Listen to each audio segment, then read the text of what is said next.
So I'm gonna pretend like we didn't film the first version of this episode. The audience. So what happened was we filmed the episode, and then I found out after we filmed that OBS reset my audio track settings again, and I found out when I put it into Premiere, and then I smashed my keyboard and chucked a pillow across the room. That was fun. So here we are back. If you notice to my left on the screen, Court's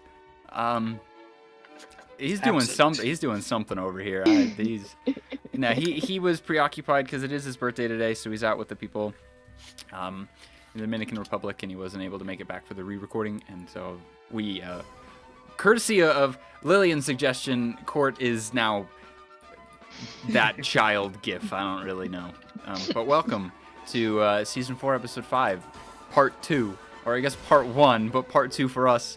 We won't be able to, because it's like the second part, and we already had discussions. It's kind of like difficult to replicate those. So we're wanting to not so much speed run, but more or less do a crash course video just without John Green. It's a Knights of the D-Pad crash course. So just to kind of quickly recap some topics in our fun segment that we had. I think the first one we want to start with, I'll do the ones that Court had. So Suicide Squad, Court found a way to put it back into the agenda, even though we've talked about it, I think, like twice now. I think it's like 3 times now. 3 times now? Yeah. So Suicide Squad, apparently... Well, one of the times it got cut out, though. We did cut it out one time because I was like, Court, we've already talked about this. But Court wanted to mention it. It's, like, struggling. Its player count dipped below 1,000 concurrent players, lower than, like, Arkham Knight had. People who have played it have said, like, it's been fun a little bit, but it's just, like, as a whole... Battle Pass in a single player, it's not good.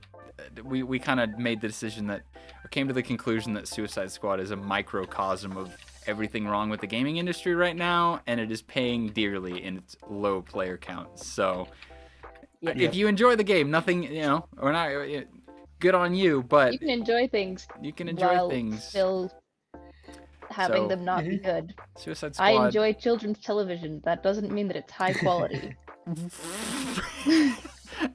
What she said. Speaking of everything wrong with the gaming industry, we have Larian Studios kind of going a little spiel about that in the the DICE Game Awards. The DICE Awards. They basically went on a spiel after they got the reward for having an incredible game. They made fun of the other gaming companies, basically being like, you are catering too much to stockholders and shareholders and trying to make money instead of making a good game. If you just made good games, you would make money anyways. And Crazy. So it was a mic drop moment from them when they were just like, if we make good games, we know that we'll make money. And that was just kind of like mic drop. We don't have shareholders. We don't need shareholders. End of story. And so they did kind of they got the last laugh at the gaming at the DICE Awards. So good on Larian Studios for sticking it to the man. We also got some information about a new upcoming Mandalorian game.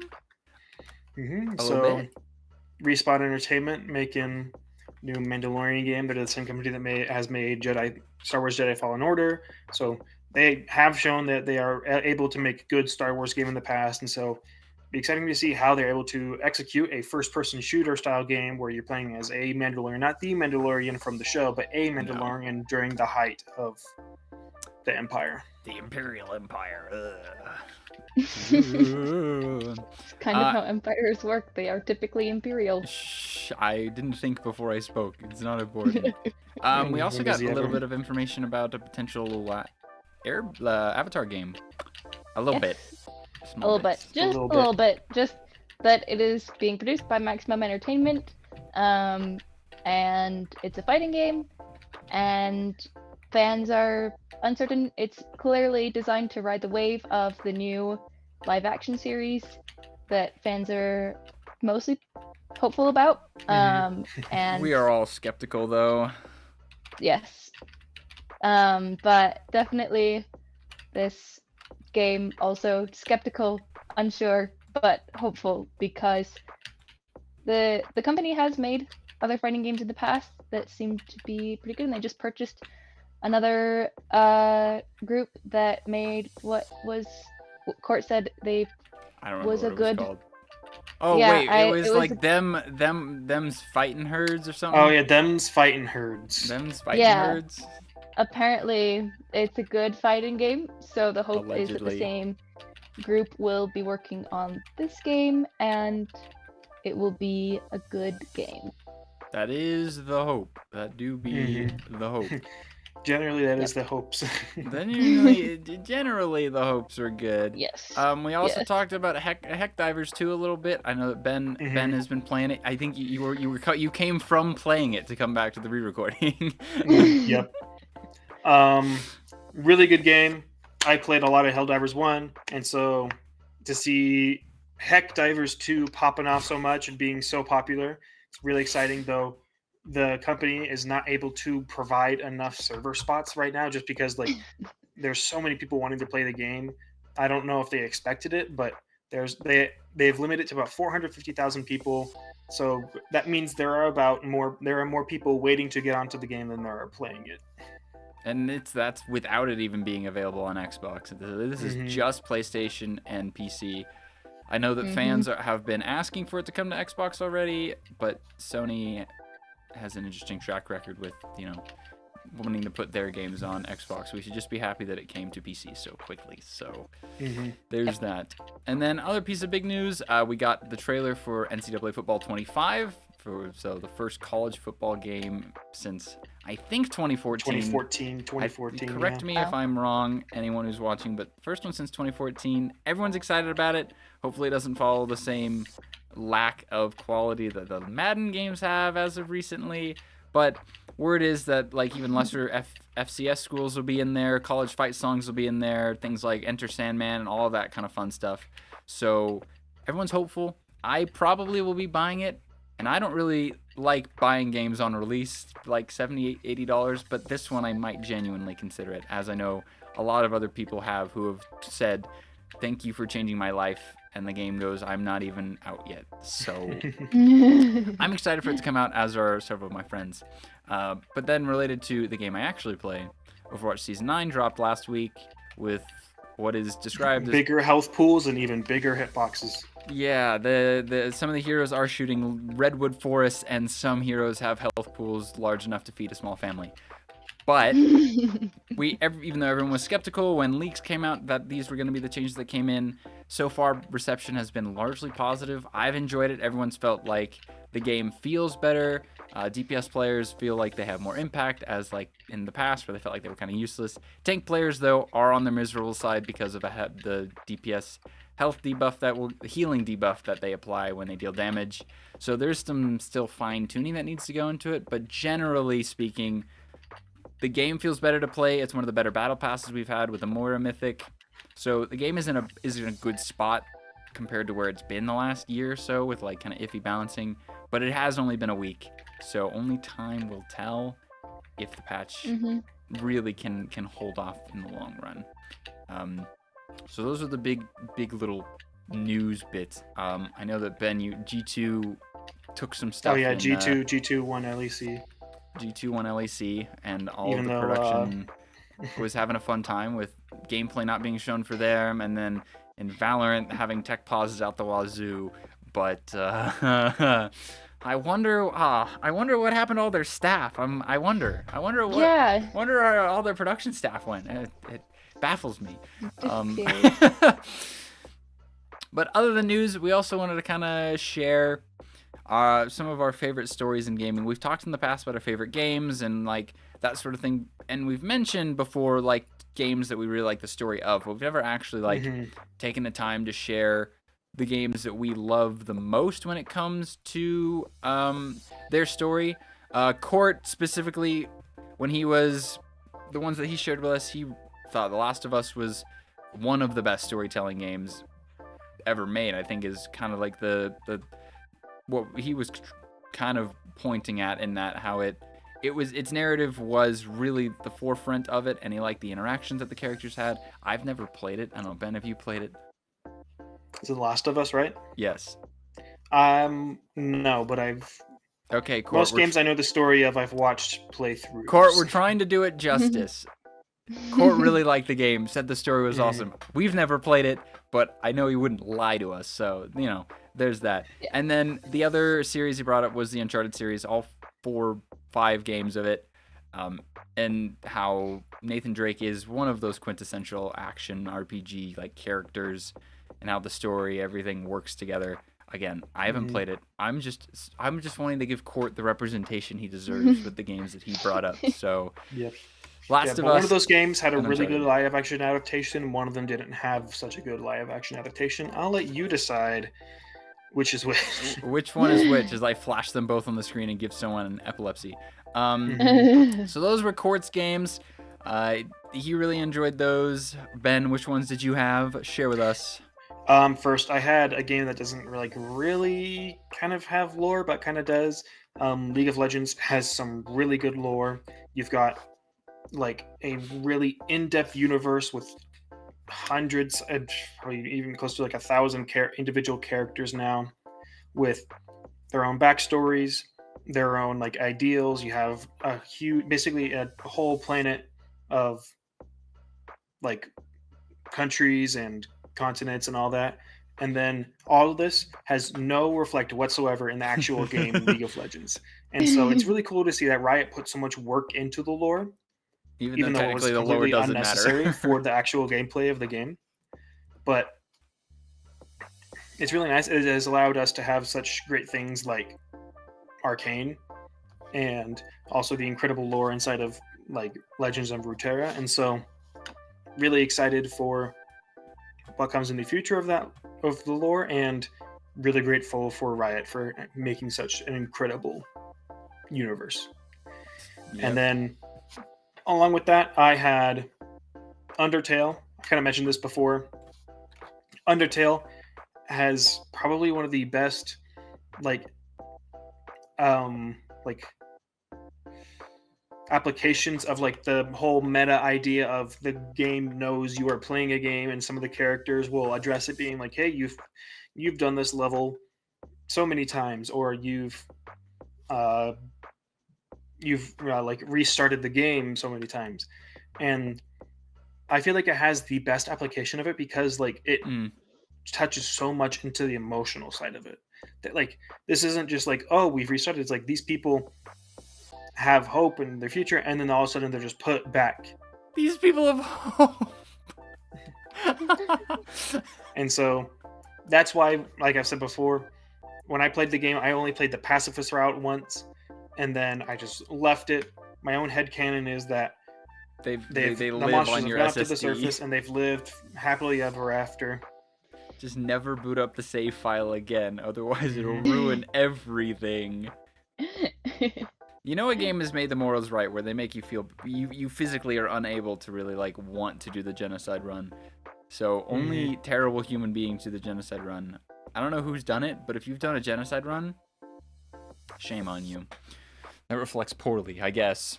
I don't know. Lillian, you had one game that you wanted to share with us. Yes. The Game of the Year winner. Yeah. I don't really play games for their story. I don't have the patience or skill for it. If I want the story, I'll watch somebody else play it, because that doesn't work for me to play it myself.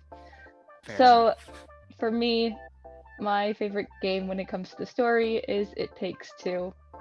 I like the way that the story of the game matches the gameplay as well as the experience of the player, because it is a relationship-based two-player game where you learn the characters are learning communication skills along with you and whoever you're playing with. And I really like the way that story feels very immersive because of it. And you're currently still in your playthrough of it, I believe, right? I am still currently in my playthrough of it with my husband. Yep.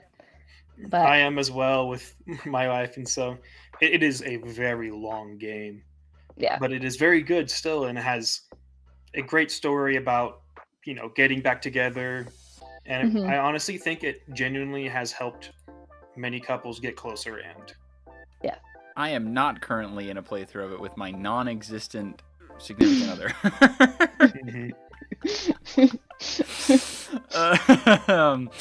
And then the games that I had, we kind of figured it out when we were actually doing the initial recording.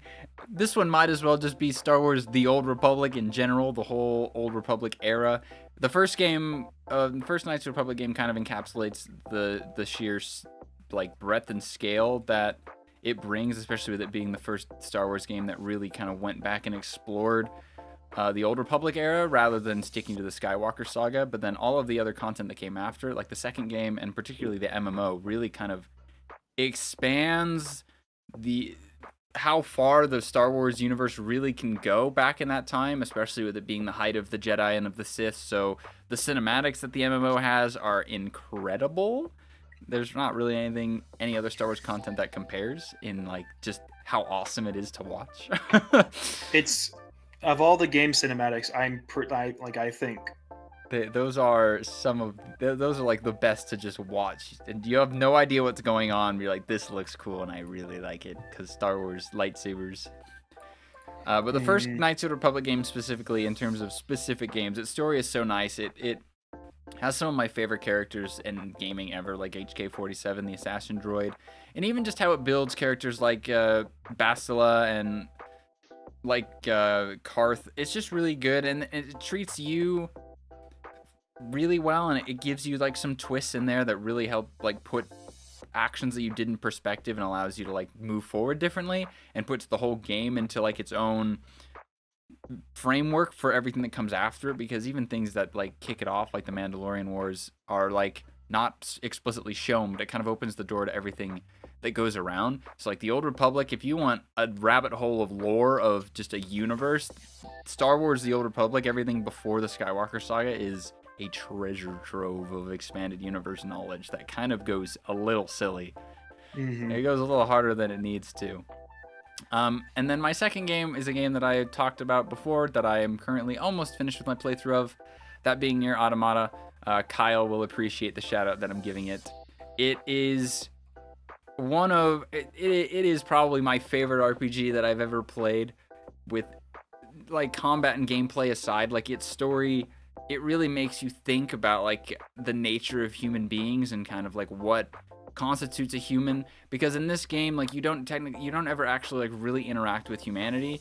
There are no humans in the game that you see because they're off somewhere else, and you only hear them and know of them, but you don't interact with them because aliens have invaded and put like machine life forms on there, but the machines kind of like take on human traits.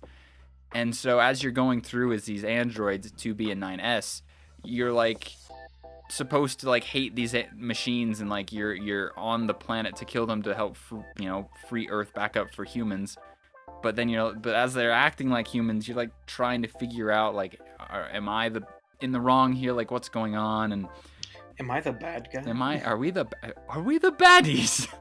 And it's just because of how the game story is set, in that it's in 3 distinct segments. You don't get all of the context by just finishing the first one. It builds on itself, and then you get kind of like the big picture when you finish the third ending of it, and then you're like, oh, this is actually what's going on. This is kind of the big picture. Here's everything that's going on. Here's the reality of the situation. It just puts the game into a context of like, oh, okay, that makes what I did look really bad, or it makes it look really good, or it's such a good game. And the soundtrack like really plays into that as well, because it brings elements of lore from previous games, because Nier Automata is technically on paper a sequel to Nier Replicant, which technically on paper is a sequel to, I think it's called like the Darkengard trilogy of games, because if you want a game series that has no right being like as connected and complicated as it, just look into the Nier timeline and look what causes everything, because Nier Automata takes place like 5,000 years after Nier Replicant, which it's a mess. It's a mess. There's aliens and diseases and souls and magic. It's weird. But its lore is like, when you actually like go in and read the lore, you're like, this is really intricate, and you can kind of see how Automata plays into it. So it is probably my favorite story that I've played through, and Kyle probably would close to agree with me, so I would highly recommend it if you kind of want like an action JRPG with story that isn't like super convoluted, but makes you think and makes you feel things. But those are our games. We had some shout-outs as well, like Portal 2 and Court went on his Halo. Court went on his Fortnite rant and was mad at how Epic basically just shoved the story under the rug. Which once Court started his rant, I genuinely thought he was just gonna be like, in the beginning, there was the cube, you know, like the Transformers 1 opening. Long before time had a name. If you are interested in the Fortnite lore, ask Court. You can go look it up. But yeah, we had talked about Halo being one of the best first-person shooter stories. They just kind of don't make those kind of intricate, connected stories where every game takes place no more than like days or months after the other game. So that was fun. We speed ran that one. So hello, everyone, at the end of the episode, the shortest Knights of the Deep Head episode known to mankind. We're clocking in currently at 21 minutes.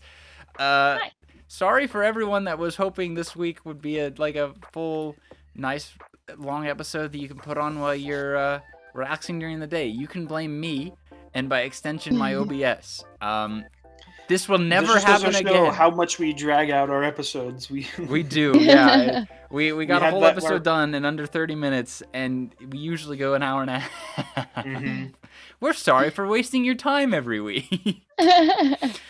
No, we're not.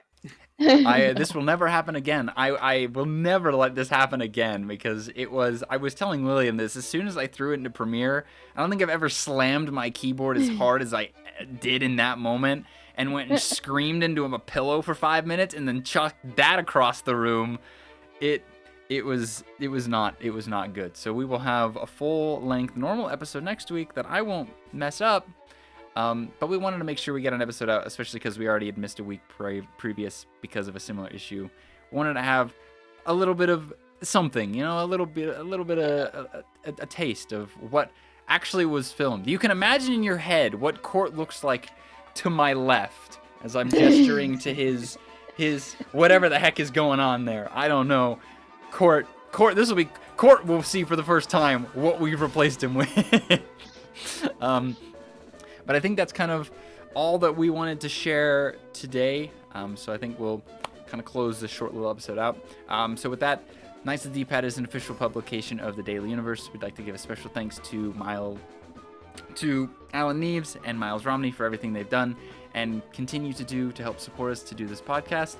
If you'd like to reach out to us for feedback, to say hello, suggestions, anything of that sort, just shoot us an email at knightsofthedeephadpodcast@gmail.com. All lowercase, no spaces, no funky characters.